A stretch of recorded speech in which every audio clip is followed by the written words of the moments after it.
All right, what's up, people? What's up, people? So by now you already know that I completed the 2016 New Jersey Ultra Beast, which was 30 miles, 15-mile laps, went 2 times around the mountain. Um, the feeling that I got from it is just amazing. It was one hell of an experience. I finished together and did it with my wife. The words to express of what we felt out there can go on and on every single day. I mean, the coming days and coming months of training for it, I contemplated a lot of thoughts, a lot of doubt, a lot of worry. Tried to spec my training out to be parallel with exactly what I was going to face up there. For the most part, my training was pretty good, but when it comes down to it, it was all about the mentality. I mean, doing an ultra beast is about just enduring. It's about being uncomfortable, pushing your body and mind to margins that everyday citizens really do not have to face. We really are not put in situations that make us push our bodies to the extreme or really go into that survival state of mind where we either have to perform at a heightened level or do things at a heightened level to get the job done. I mean, we started Ultra Beast with a few of our friends. I mean, in hindsight, we all split into our own mission, our own pace. Me and my wife stayed together. The other crew stayed with their people. They stayed with their people. In the past, we all have done races together as a team and stayed together. But when it comes down to the Ultra Beast, it's an individual thing, and it's a unit thing. Being that me and my wife are a unit, we did it together. Being that the other two are good friends, they did it together, and the other two are good friends, they did it together. I mean, you just got to do it on your own terms, at your own pace, your own mindset, because everybody's why and the reason that they're up there is extremely different, and it comes out in the mountain, and your why cannot coincide with someone else's why unless you have some kind of connection or link. And that's why me and my wife surpassed all the obstacles and tests together, because a lot of our whys are in the same light or same favor. Day started at 3 a.m. in the morning. We carved up 3 o'clock in the morning with a carbohydrate drink. Got back up at 4 o'clock in the morning. Had a whole food meal. I actually had waffles, beef roni, ground beef, another carb drink. Race got pushed to about 7 o'clock. Off we go. Initially, the first hill, like, boom, stunted you. I mean, it was a lot of elevation, a lot of climbing. I mean, I was looking at my watch. My heart rate was jacked in the beginning. Almost felt kind of uncomfortable that my heart was that high in the beginning. But life moved on. We were actually able to get around the first 15 miles in about 6 hours and 20 minutes, which is really good because we were facing 3 different kind of cutoff times. First cutoff time was 2 o'clock. You had till 2 o'clock to get out of your transition area. The transition area is where we stockpiled our extra food, our resupply of socks, or whatever we want to change into after we got around the first lap. Now, I like to call this transition area purgatory. We made it to purgatory at about 1:15, meaning that we had about 45 minutes to stay in there.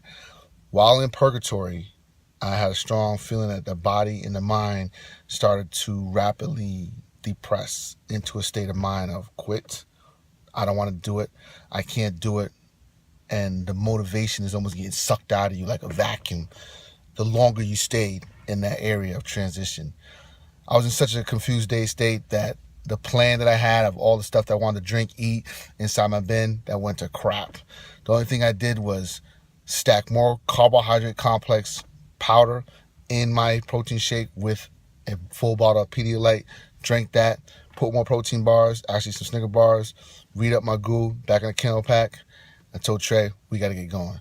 Because the longer you stayed in that area of non-movement, non-aggressiveness, and the mentality that you need to get through it, the more your fail rate was going to increase. So we probably stayed in about 10 minutes and we were back on the road.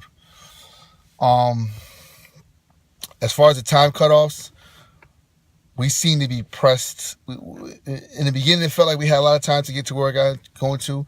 I mean, if you say, oh, we got 5 miles to get here, but you really can't evaluate your miles based on pace margins on treadmill or even miles based on street running, because the terrain at any given moment changes rapidly. It wasn't expected to have the same energy level all the time. So you really can't be like, oh, I'm going to get here in 2 miles, because it just doesn't happen like that. And ironically, we were fully tested with time restrictions. I mean, the time restriction was at 6:30. We made it to a spot by 6:15. The last time restriction was 7:30. We literally got there at 7:28. So it was just that our time, our moment made us face our test right in our face and really get our butts in gear to make that. And we made it every single time. And that was pretty phenomenal. That was a pretty phenomenal experience that by the needle, by the hair, we secured all of our time restricted locations right on point. And that's what made us have to push our bodies to the margin. I mean, the legs are shot, completely shot. The legs are shot because they have to keep energizing and re-warming up from a cold state to a calm state. And it's just like when normal day activities, you're done, you rest, recover, take a shower, you're asking your legs to turn off, turn on like 10 to 12 times a day. And that was very hard. And to muster up your mind to make your legs perform under your terms is a different story, because a lot of times in the real society we let fatigue and tiredness take over our mind and stopping us from doing what we want to do out there. If I were to let my fatigue mindset and my exhausted mindset take over, I would have never conquered that Spartan beast. If I were to let my mentality that I needed rest and recovery take over, I would have never completed that Spartan beast. So me and Tracy actually had to separate some serious pain management in a whole different category, put it to the side, and really not negotiate with what we felt in our bodies. The only thing that we had to stay focused on was the mentality that we are going to finish this. That was the initiative, that we're going to finish this. Unless we were bleeding out from an arterial vein, unless we were having some kind of cardiac arrest, we were not stopping. The initiative was to get done. And pain in the legs, calves, exhaustion, out of breath, winded, lungs on fire from breathing too much was not an issue, because the main thing was we are in too deep. We came here to succeed. And that's the fine line of, I think, a success in people out there. Your mentality to get through these obstacles, which is exhaustion, fatigue, discomfort, anguish, sadness, feelings. All these things are going to try to attack you and stop you. And for the most part, I did feel that. But I was very aware and very conscious of my feelings and exhaustion, tiredness, of quit. And I kind of like I did in my training, I kind of like laughed at it, because I knew that these feelings were going to come. I knew they were going to try to attack me. And knowing that you had the education to be on point, that you're going to feel fatigue, you're going to feel tiredness, you're going to feel quit, you're not going to want to move on, is more reason why we pushed on.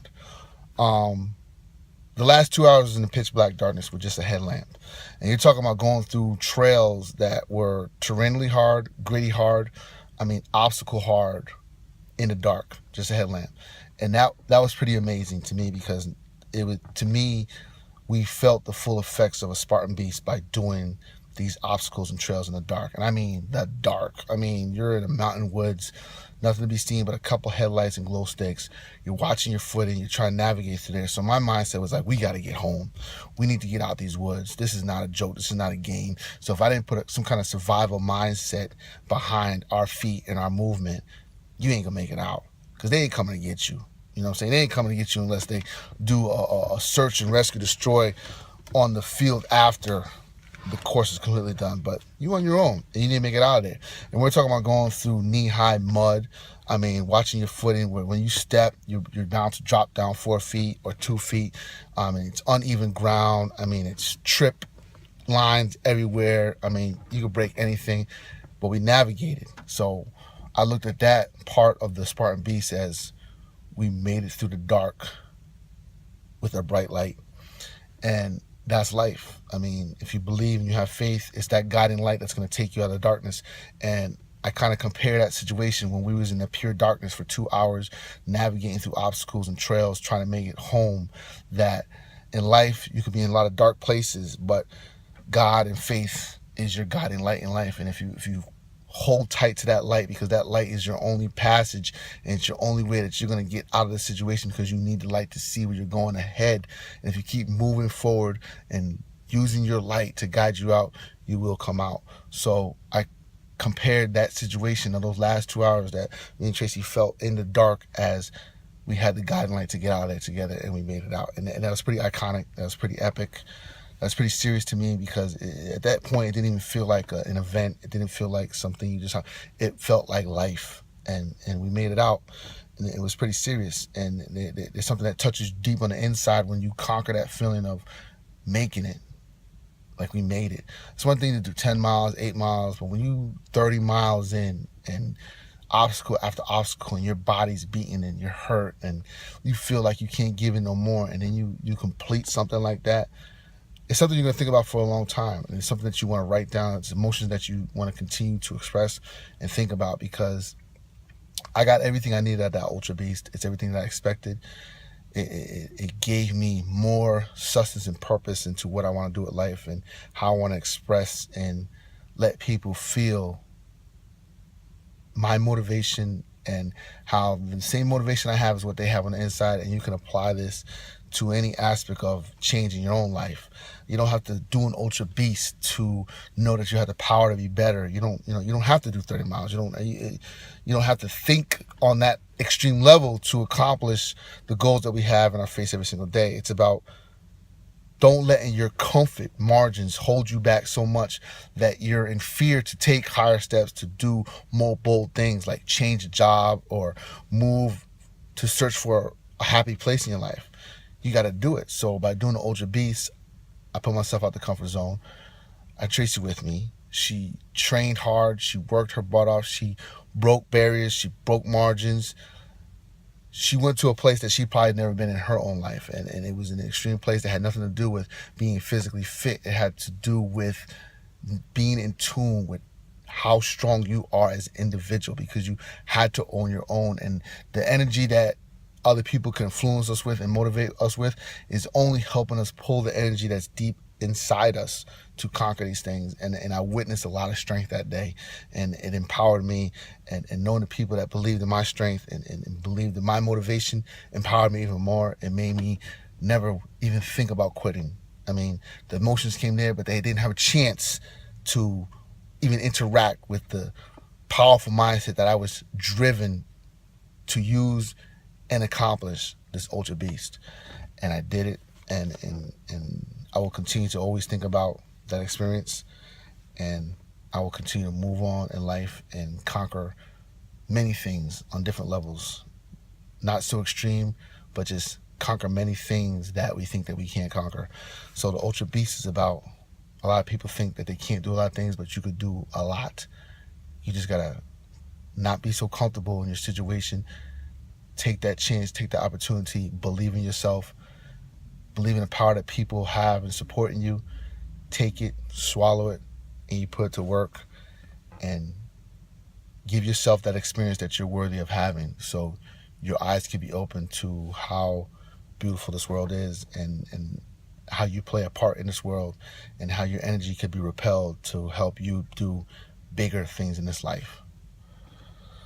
Ultra Beast 2016, done. Check mark. Have a great day, guys.